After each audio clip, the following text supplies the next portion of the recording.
আপনার কথা মতো আমি সব কাজ করেছি, শুধুমাত্র আমার অসুস্থ বাবা মাকে বাঁচাতে। আমি আর পারবো না, আমি আর পারবো না। এই কাজের বিনিময়ে আমি তোমাকে টাকা দিই, আর সেই টাকায় ওষুধ খেয়ে তোমার বাবা মা এখনো বেঁচে আছে। চাই না, চাই না, আমার বাপের টাকায় ওষুধ খাইয়ে আমি আমার বাবা মাকে বাঁচাতে চাই না।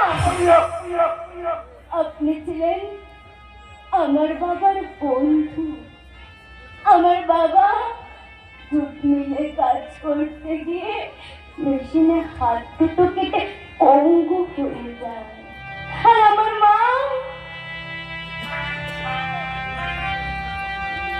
মা ব্লাড ক্যান্সারে আক্রান্ত। সংসারে দেখা দেয় অভাব। আর তখন আপনি এসে আমার বাবাকে বললেন, রমণী তোমার মেয়ে ভালো লেখাপড়া জানে, ওকে একটা ভালো চাকরি দেব, তোমাদের কোনো অভাব থাকবে না। আর আমার বাবা সরল বিশ্বাসে আপনার হাতে আমায় তুলে দিল, আর আমিও লেখাপড়া ছেড়ে বাবা মায়ের কথা ভেবে আপনার হাত ধরে শহরে চলে এলাম। আর আপনি গ্রামের সেই সহজ সরল সোনালীকে সোনিয়া বানিয়ে আমাকে দরজায় চার করে দিয়েছে।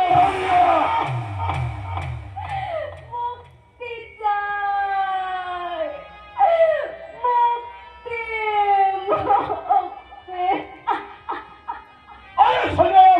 তোমাকে মুক্তি দিলে আমাদের হোটেল ব্যবসা মেয়ে কালেকশন হবে কেমন করে? সোনিয়া, তুমি হচ্ছে আমার বিজনেস ম্যাগনেট। তোমার লোভে ফলে পা দিয়েই কোটিপতি ঘরের ছেলেরাই হোটেলে ছুটে আসে, আর তাদের নিয়ে চলে হোটেলে আমার মদ, গাঁজা, হেরোইনের আসর। আর সেই থাকা দলে মেয়েদের নিয়ে ব্যবসা। ওটো শুনিয়া, ওটো এসব সেন্টিমেন্টের কথা বলে নাকে কান্না করে কোনো লাভ হবে না। আমি তোমাকে 20,000 টাকা দিচ্ছি, তোমার বাবা মাকে পাঠিয়ে দাও, তারা খেয়ে করে বাঁচো। বিক্রির টাকায় আমি আমার বাবা মাকে বাঁচাতে চাই না। ওরা মরে মরুক, পাপ কাজ আমি আর করবো না। বলুন না, আপনি তো আমার বাবার বন্ধু ছিলেন, তারপরও কেন আমার করলে আমার সাথে, আমার বাবার সাথে কেন ভালো মানুষের মুখোশ পরে বিশ্বাসঘাতকতা করলে? আমি তো আপনার মেয়ের মতো, আর সেই মেয়েকে তাকে লোক দেখলে সহারা দেয়। ব্যবসা করাচ্ছি, রাত পাচার করাচ্ছি। আমি তোকে শুনে রাখো মিত্রাই, ভালো করে শুনে রাখো, তোমাদের এই পাপের খেলা আমি বন্ধ করে দেব। তোমাদের এই পাপ কাজের খবর আমি পুলিশকে জানিয়ে দেব। আরে অমিত বাবু, এ শাড়ি তো বাঘিনীর মতো হাঁপাচ্ছে। এবার মনে হয় খাওয়া মারবে। না, খাওয়া মারার আগে সার্কাসের রিং মাস্টারের মতো হাতে চাবুক নিয়ে এই বেয়ারা বাঘিনীকে নিয়ে আমি খেলা দেখাবো। খেলা আরো করে কান খুলে শুনে রাখ, এই পাপ চক্রের যে একবার প্রবেশ করে সে কখনো বেরিয়ে যেতে পারে না। আজকে বেরিয়ে যায়, সে পড়ে থাকে ওই লাইনের পাশে লাশ হয়ে, লাশ, পচা গলা লাশ।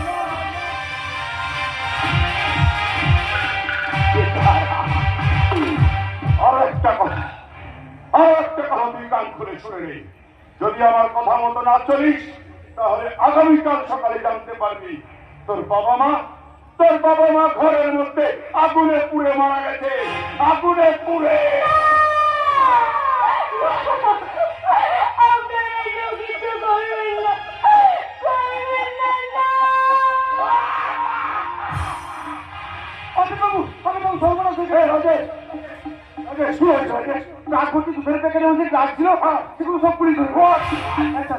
আমি কারখানে কোনোদিন পালিয়ে এসেছি। সর্বনাশ হারিয়ে গেল। ওই টাকা 1 কোটি টাকার প্লাস ছিল। আরে অমিত বাবু, आप चुपचाप क्यों? कुछ तो पता ही है। ভাবছি পুলিশের কাছে খবরটা দিল কে দিল এই খবর? আর ওই ট্রাকের নাম্বার দেখে পুলিশ তো আমাদের পিছু নিবে। না, পুলিশ আমাদের কিছু করতে পারবে না, কারণ ওই ট্রাকটা ছিল সারদা বেঙ্গুর কোম্পানি। আমি বিমান করছে, আর ওই ট্রাকের মধ্যে যে দুধের প্যাকেট ছিল সেগুলোও ছিল সারদা বেঙ্গুর কোম্পানি নামে বিল করা। তাই পুলিশ ভাববে ওই প্যাকেটগুলো সারদা বেঙ্গুর কোম্পানি পাচার করেছিল। তাই পুলিশ আপনাদের কিছু করতে পারবে না। ব্যাস ব্লাড প্রেসার নরমাল হয়ে গেল, নিশ্চি ভালো হবে। আর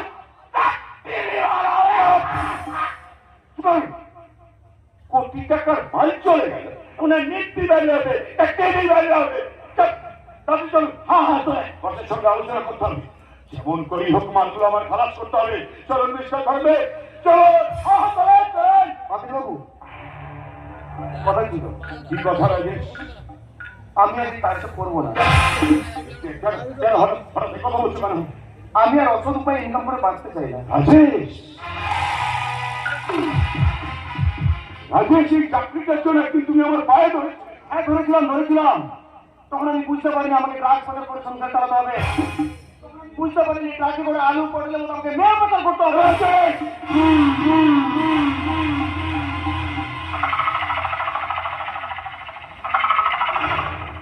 তাই চাকরিটা ছেড়ে দিয়ে আজ সুবোধ বালক হয়ে যেতে চাইছো? হ্যাঁ, ঠিক তাই।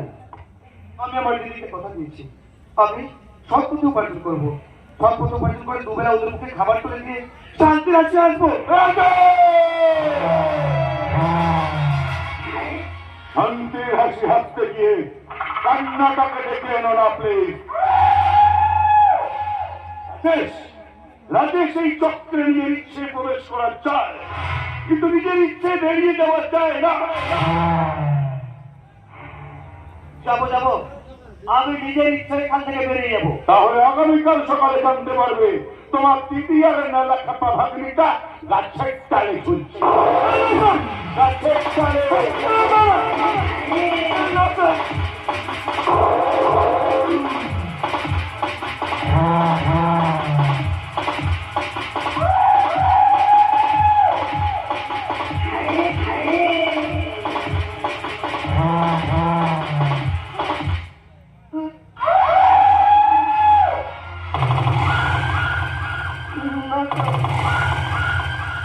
না স্যার, না স্যার, না।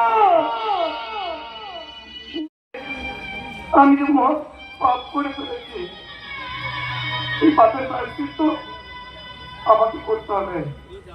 কিন্তু কিন্তু কিন্তু কি করে করবো? এই পাপের প্রায়শ্চিত্ত আমি কি করে করবো? আমি কি করে করবো? আমি কি করে? তোমার মতো আমিও কাঁদছি রাজেশ, কারণ আমরা যে একই পথে পথ হারানো করছি। সোনিয়া, জানো রাজেশ, ওই শয়তান অমিতানের কথা বিশ্বাস করে আমি গ্রাম থেকে শহরে চলে এসেছিলাম একটা চাকরির আশায়। চাকরি করে অসুস্থ বাবা মাকে সুস্থ করে তুলবো, বিয়ে হবে, ঘর হবে, পর হবে, সত্য সংসার হবে। হলো না, হলো না রাজেশ, হলো না। উল্টে হয়ে গেলাম হোটেলের নর্তকী, হয়ে গেলাম ব্ল্যাক বাটারফ্লাই। গ্রামের সেই শহর সরল সোনালি হয়ে গেল শহরের সোনিয়া। মুক্তি নেই, মুক্তি নেই রাজেশ, আমাদের এই পাপ চক্র থেকে মুক্তি নেই, মুক্তি। আছে মুক্তি, মুক্তি আছে সোনিয়া। ধরো হাত, ভয় নেই। এ হাত লোভী হাত না, এ হাত ভালোবাসার হাত। এই হাতে আছে অভিজ্ঞ প্রেমের পরশ। ওই শোনো পাখিও বলছে কথা, একই কথা বলছে বারবার। এই তো ভালোবাসবার, এই তো ভালোবাসবার। পাখিও বলছে কথা, একই কথা বলছে বারবার।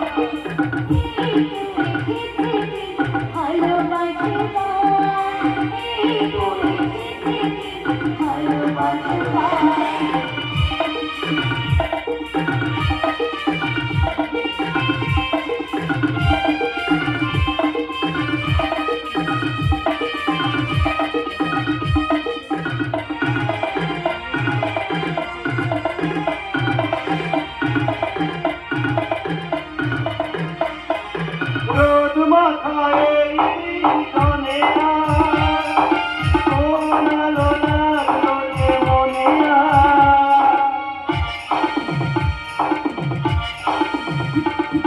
রোদ মাথায় ধনে সোনালো লাগলো যে মনে।